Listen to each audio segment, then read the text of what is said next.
কক্সবাজারে পুলিশের গুলিতে নিহত অবসরপ্রাপ্ত মেজর সিনহা মোহাম্মদ রাশেদ খানের সঙ্গে তথ্যচিত্র নির্মাণে যুক্ত থাকা স্ট্যামফোর্ড বিশ্ববিদ্যালয়ের শিক্ষার্থী শিপ্রা দেবনাথের জামিন হয়েছে। শিপ্রার আইনজীবী অরূপ বড়ুয়া তপু জানান, রোববার বেলা 12টায় শুনানি শেষে কক্সবাজারের জ্যেষ্ঠ বিচারিক হাকিম দেলোয়ার হোসেন জামিন আবেদন মঞ্জুর করেন। মামলার তদন্ত প্রতিবেদন জমা না পড়া পর্যন্ত জামিন দেওয়া হয়েছে শিপ্রাকে।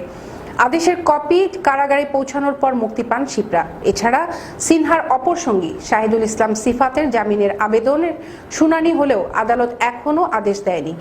সিফাতের আইনজীবী মাহবুবুল আলম টিপু জানান, জ্যেষ্ঠ বিচারিক হাকিম তামান্না ফারহার আদালতে বেলা 11:15টায় হত্যা ও মাদকের দুটি মামলায় সিফাতের জামিন আবেদনের শুনানি হয়।